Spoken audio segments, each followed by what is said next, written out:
Rapaz, sabe o que eu estava pensando? Você estava falando de main title, que assim, hoje nem se faz mais. Na verdade, a primeira vez que eu vi um filme até onde eu me lembre, que não tinha um main title, que não tinha uma sequência inicial de créditos, foi Robocop, cara. Em 87, do próprio Paul Verhoeven. Que se você for lembrar, né? É. Tem a letra lá, o Robocop aparece sobre a cidade, já dá um zoom no O do Robocop e já cai naquela coisa do noticiário lá. Voltando pro main title do Basic Instinct, eu acho que também a opção do Paul Verhoeven em fazer esse main title com essa trilha, essa coisa mais tradicional, é pelo fato que eu acho que ele também se inspirou, o filme tem muita inspiração do Vertigo, do Bernard Herrmann, do Alfred Verdade. Hitchcock. E o Vertigo tem uma abertura, aquela abertura psicodélica, né, que o Alfred Hitchcock Verdade. fez.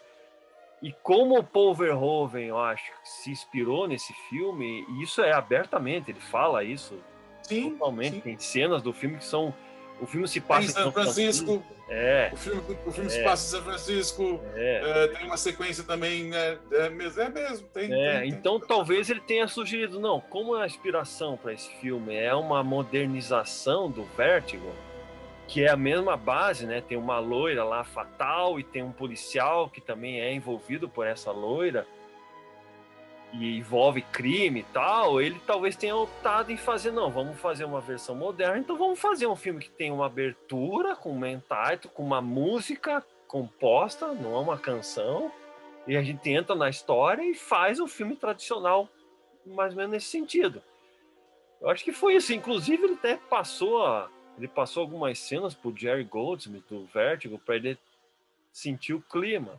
Né? Logo depois de Basic Instinct, se você for ver, Jurassic Park é de 93. É, Jurassic Park tem o logo do Jurassic Park lá, uma música um pouco mais explosiva do John Williams lá. Bum! Jurassic Park. Acabou. todos os filmes, se for ver, são assim. Eles Sim. foram tirando aos poucos, né? Agora os filmes não tem nem o título. Já começa no filme. Ele tem Eu lá diria que os filmes hoje não tem nem história mais. também. Daqui a pouco não tem mais nem filme. Agora, nesse ano Não, que hoje tá em dia vivendo, é o tem pornô da filme. destruição, é o pornô de tortura, é o pornô de super-herói, é o pornô de efeitos especiais, então é isso. Né?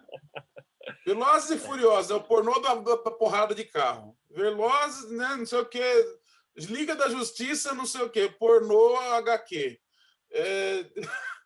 Tudo virou um pornozão. É isso aí. Tem as versões do diretor agora também, né? Tem o Ah, Snyder sim. Cut, que tá Isso. tá bombando aí. Começou Ah, com a versão do Superman do Richard Donner, do segundo mal filme, né? posso esperar, só que não.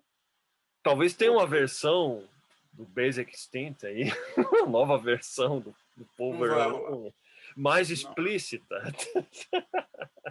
Olha, difícil, hein?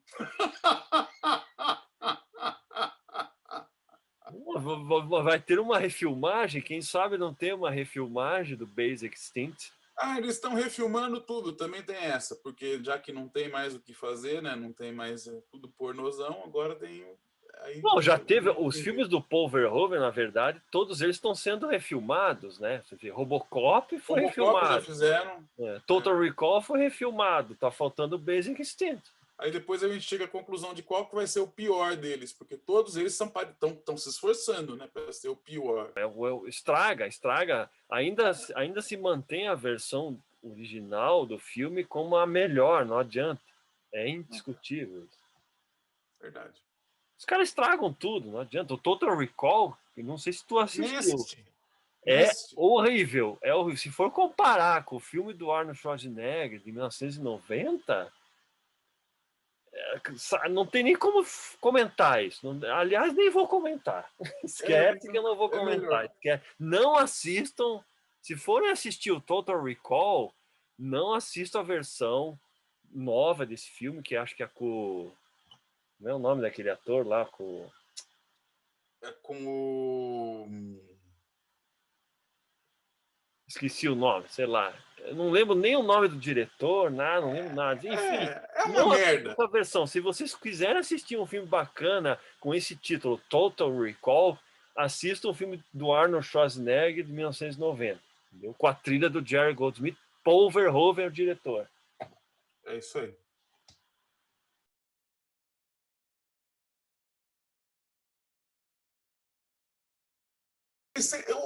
O Jerry Goldsmith, aliás, isso dá um programa interessante, né? O uso do Jerry Goldsmith com o Echo, né? O Jerry Goldsmith, ele era um parado pelo Echo. Ele começou com o Echoplex lá no Planet of the Apes, Freud, enfim, lá atrás, 1960 e bolinha, ele já usava. Né? Patton, ele ficou famosíssimo, né? Era um parado por Echoplex. Mas enfim, ele gostava de Echo.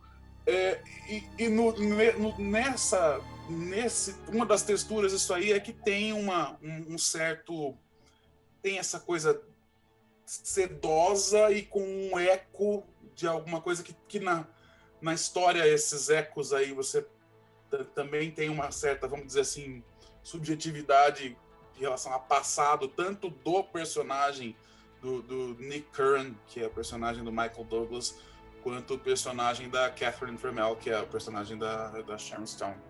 Que os dois têm, como todo mundo, eu, você, quem está assistindo, todo mundo tem uma história de vida, e os dois têm uma história de vida meio estranha. O filme é muito legal. É um filme bacana, é um filme que é para quem gosta de filme de suspense e que não se incomoda com algumas sequências um pouquinho mais apimentadas.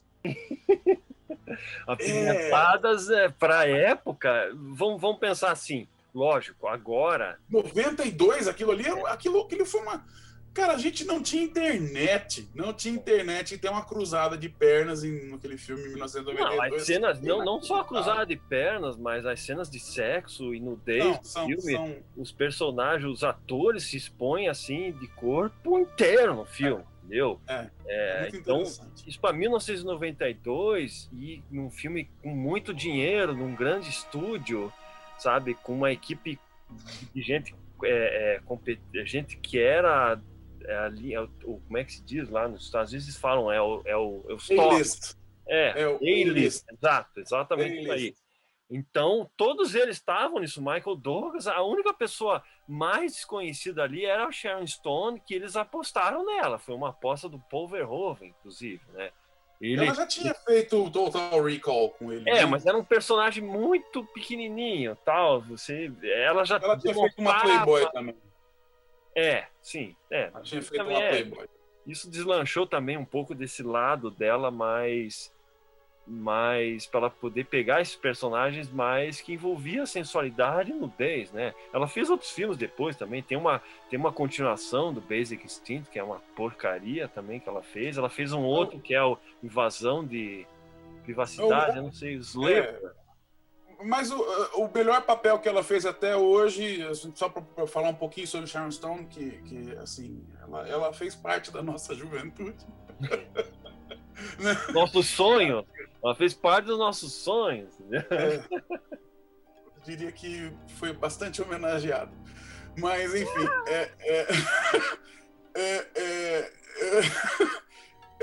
é o seguinte, ela fez um filme sensacional com o Martin Scorsese chamado Cassino. Fez um trabalho ali que foi o trabalho que chamou a atenção da academia, né? Chamou a atenção da academia, mas em parte também porque o Martin Scorsese também trabalhou muito com ela. É uma atriz, é um estilo de atriz que precisa ter muita dedicação do diretor para atingir aquilo que é necessário. Pro Basic Instinct foi muito importante o Paul Verhoeven, ele deu muita atenção para ela e ele trabalhou junto com ela para dar essas nuances do personagem.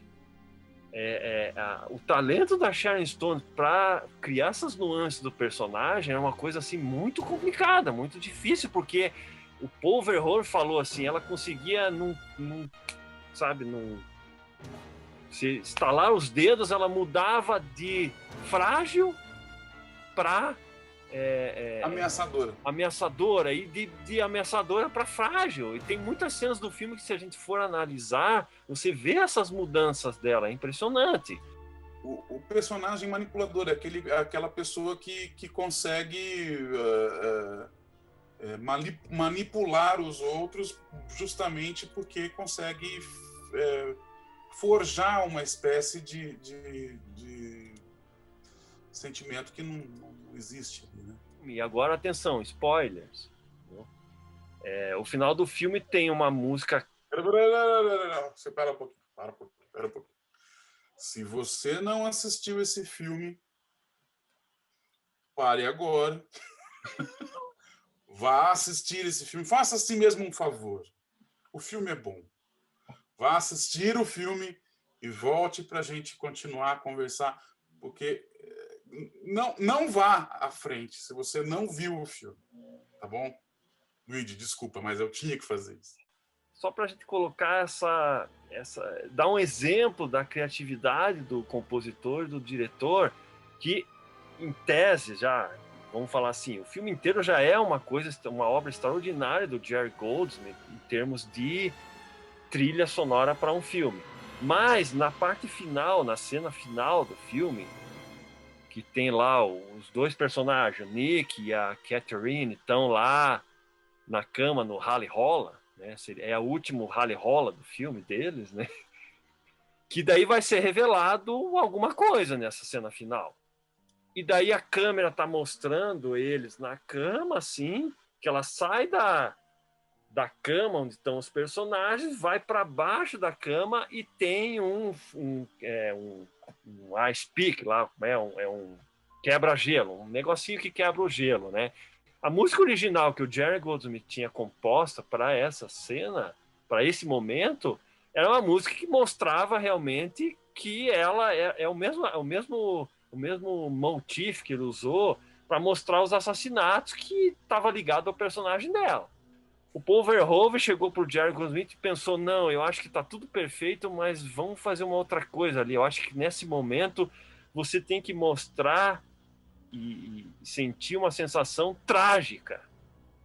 Aí o Jerry Goldsmith pegou, recompôs essa parte, ele mudou ali o tema, e a gente tem essa sensação de que aquela música é uma música trágica. Depois, quando o filme estava para ser lançado, que o Paul Verhoeven estava terminando a mixagem do filme, ele acabou voltando para a primeira versão que o Jerry Goldsmith tinha feito, que realmente mostra ali, naquela cena, que a personagem, ele está dizendo com a música que a personagem é a autora de todas as coisas, de todos os assassinatos que aconteceram no filme.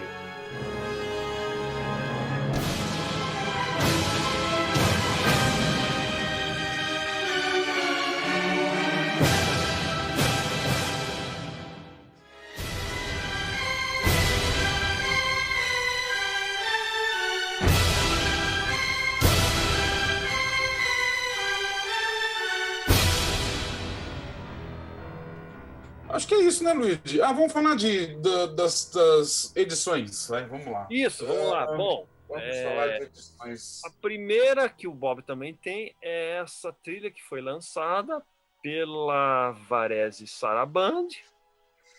Essas CDs tinham 30 minutos, mais ou menos. Era muito comum acontecer isso com as trilhas que eram gravadas em Los Angeles. Naquelas orquestras que são orquestras do estúdio, né? Existia uma coisa chamada reuse fee, que é a taxa de reuso da música. Ela era feita em blocos de 15 minutos, por isso 30 minutos, geralmente, né? Que é o que o pessoal fazia como cota, porque era muito caro. Essas trilhas todas são orquestras de 70 a 100 músicos, geralmente, e que daí você tem que pagar todo mundo. Você tem que pagar desde o cara que tocava o triangulinho lá em 10 segundos da trilha até o cara que fazia o primeiro violino da orquestra. E a Varese Sarabande, que é esse selo, eles usavam essa cota de 30 minutos aí. Então, quando o filme foi lançado, lançou-se esse CD aqui, que é da Varese.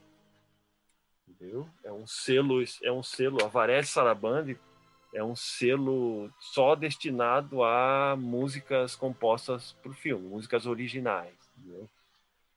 Esse CD aqui é muito bacana, ele tem, aqui eu acho que dá para ver, ele tem 10 faixas. 10 faixas, 10. mas são 10 faixas que conseguem reproduzir, assim, um geral do filme.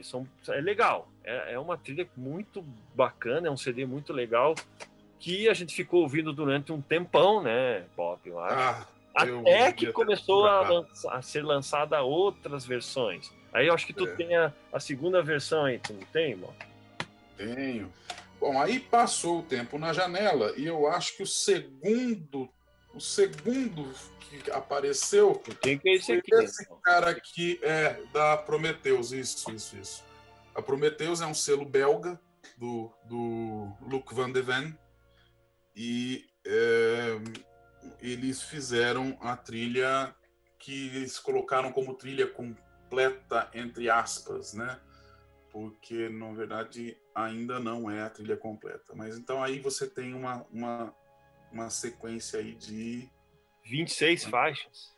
26 faixas, inclusive alguns alternates, né?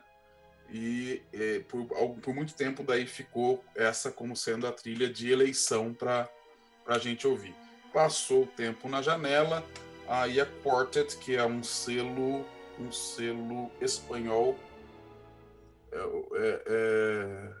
lá da Quartet, a Quartet Records fez então aquela coisa de que agora é um grande gimmick na indústria de lançamento de discos. Eles lançam, esse aqui é o disco, que são 2 CDs, onde o primeiro CD é a trilha completa. Eles basicamente combinaram esses 2 CDs aqui, que é o da Varese e da Prometheus, em um CD com 2 discos, e que daí eles têm no disco 1 a trilha completa e no disco 2 o álbum de 1992, que foi o master da Varese que eles fizeram aqui, tudo remasterizado, bonitinho, né, com alguns bonus tracks no final. Antes já tem um bootleg aqui também, que é esse aqui, que é o Complete Score, também um disco duplo, mas isso aqui é bootleg. São as gravações que vazaram. Bootleg, só para o pessoal saber, esse pirata. esse nome bootleg é muito utilizado pra gente que é colecionador de trilha, né? A gente entra nos sites lá, bootleg é um tema que é piratão mesmo, né? Seria a tradução. É alguém que consegue ter acesso à trilha, não sei como, a gente até hoje não sabe, consegue passar por um CD e começa a jogar no mercado dos... A gente sabe que é ilícito, só isso. Sim. Mas eventualmente alguém vai fazendo uma cópia e aí a cópia vai para um, vai para o outro, você vai trocando aqui, troca ali e aí acaba caindo na tua mão. Isso foi antes né? Isso tudo foi uma coisa que acontecia muito antes, quando os estúdios começaram a abrir as portas para as gravadoras e disponibilizar essas gravações completas, né, das trilhas. Isso acontecia. A gente pegou essa época, né, Bob? A gente pegou a década de 90 até 2000, mais ou menos, acho que são 10 anos. Era direto esses bootlegs aparecerem de um monte de trilha que a gente não tinha acesso ao resto das músicas, né? Muitas delas, infelizmente, eram com uma qualidade de som muito abaixo do normal, muito abaixo do aceitável, entendeu? Mas a gente costumava trocar. A gente trocava esses bootlegs, né? Tinham algumas pessoas que ganhavam dinheiro, né? Vendendo esses bootlegs, alguém conseguia lá uma gravação melhor de uma trilha que não existia, né? Só existia algumas faixas e rolava muito. Isso foi uma característica desse nicho, né? Desse nicho. Durou uns 10 anos. De colecionar trilhas, né? Mas essa versão que tu tem aí, só para eu complementar, eu não tenho esse bootleg, eu só fui direto nas oficiais mesmo, né? Essa última versão aqui, que é a mais completa, é a mais aconselhável. Se vocês quiserem adquirir essa, comprem essa aqui, que é da Quartet Records, que tem tem 2 discos, né? O disco 2 é a versão da Varese lá, que é uma versão que tem muda um pouquinho a ordem das faixas, né? Essa aqui ela consegue mostrar no disco 1 as faixas de acordo com a ordem do filme. Então ela mostra lá o main title, vai seguindo a segunda música que aparece no filme, a terceira música, a quarta, nessa ordem até o final. A versão da Varese, o Jerry Goldsmith e os compositores costumavam fazer isso, né? Bom, isso é interessante falar até. Sim. Eles organizavam a ordem das faixas de uma forma diferente. Então, às vezes, se acompanhar o filme, você vai ver que tem uma música lá que está no CD ou no LP, que ela está numa ordem totalmente diferente. Às vezes, até a ordem final do end title estava no main title, entendeu? John Williams fazia muito isso, James Horner, Alan Silvestre, Ennio Morricone, eles costumavam fazer. Às vezes tem alguns CDs e alguns LPs que tem uma ordem de algumas trilhas que são sensacionais, são até melhores do que a ordem original do filme, entendeu? Só que daí eles fazem edição, eles montam, juntam uma faixa na outra. Essa da Varese, se não me falha a memória, acho que tem alguma coisa assim, acho que tem uma outra faixa que tem uma junção de 2 faixas originais do filme. Mas essa da Quartet aqui é a versão melhor. Inclusive, ela tem as 2 versões dessa música do final do filme. Ela tem as 2 versões. A versão usada no filme e a versão que o Jerry Goldsmith alterou. Então, é interessante fazer essa comparação. Você pode o nome da faixa, só para ser mais específico, o nome da faixa é Unending Story. Não sei se dá para ver aí. Acho que tá aqui. Da faixa número 20. Unending Story, ela já está ligada ao end title. Unending Story. Unending Story. É uma trilha que você pode comprar de olhos fechados, você vai ouvir inteirinha e é sensacional. Não tem, é indefectível. Então, isso aqui é o mais espetacular da criatividade dos caras, entendeu? Dos caras que trabalham com isso, e principalmente do Jerry Goldsmith, que é um cara que é muito reverenciado no cinema. Ele é reverenciado muito nos Estados Unidos, mas também fora, na Europa, em outros lugares, como um cara que conseguia fazer... elevou a outro nível também, junto com o John Williams, né? O John Williams é o nome mais conhecido, digamos. O John Williams é mais pop, é mais famoso, é mais falado, é mais conhecido, que também fez esse trabalho, mas o Jerry Goldsmith vem logo atrás ali. Existia uma época até que os caras falavam, os 2 grandes compositores que faziam e pegavam os grandes filmes lá, alternavam entre o John Williams e o Jerry Goldsmith. E o John Williams costumava pegar alguns filmes que... Isso até pode ser até um tema de outro vídeo, que o John Williams pegava os temas, fazia temas para alguns filmes que, quando chegava a mesma temática de filme, eles davam para o Jerry Goldsmith, porque o John Williams estava ocupado fazendo. Então você tem lá Superman, aí tem Supergirl, Jerry Goldsmith, Superman, John Williams. Caçadores da Arca Perdida, John Williams. Aí As Minas do Rei Salomão, Jerry Goldsmith. Que são filmes que têm a mesma temática, mas que acabavam indo pro Jerry Goldsmith. E também fazia um trabalho extraordinário. Também foi um trabalho sensacional compondo trilhas para esses filmes. Eu sempre brinquei que o Jerry Goldsmith era uma espécie de versão SBT do John Williams. Essas coisas. Não, o Jerry Goldsmith, só fazendo um adendo também, o Jerry ficou famoso por ser um cara que fazia trilhas extraordinárias para filmes que eram lixos. Exato. Vamos lá, assim, é uma porcaria os filmes. Nesse sentido, o John Williams conseguia fazer coisas melhores, porque os filmes que o John Williams fazia música realmente eram filmes que eram melhores em termos de qualidade e atingiam mais. Eram mais high profile. Caía no colo do Jerry Goldsmith fazer músicas muito boas, e você pode falar vários exemplos de músicas sensacionais, para filmes que quando você vai assistir, você fica assim, putz, olha, meu Deus, o filme é isso mesmo? Mas a trilha é sensacional, né? Espero que tenham gostado dessa conversa nossa a respeito do Basic Instinct. Esperamos vocês para o próximo vídeo aí. Dê um like, dê um dislike, comente o que você achou, se você assistiu o filme, se você reparou nessas coisas da trilha do filme. Comente aí para a gente dar uma analisada também, a gente trocar ideias. E vamos para o próximo vídeo. Beleza? É isso aí, pessoal. Valeu, obrigado pela atenção e espero que vocês tenham gostado. É sempre bacana conversar sobre essas coisas aí.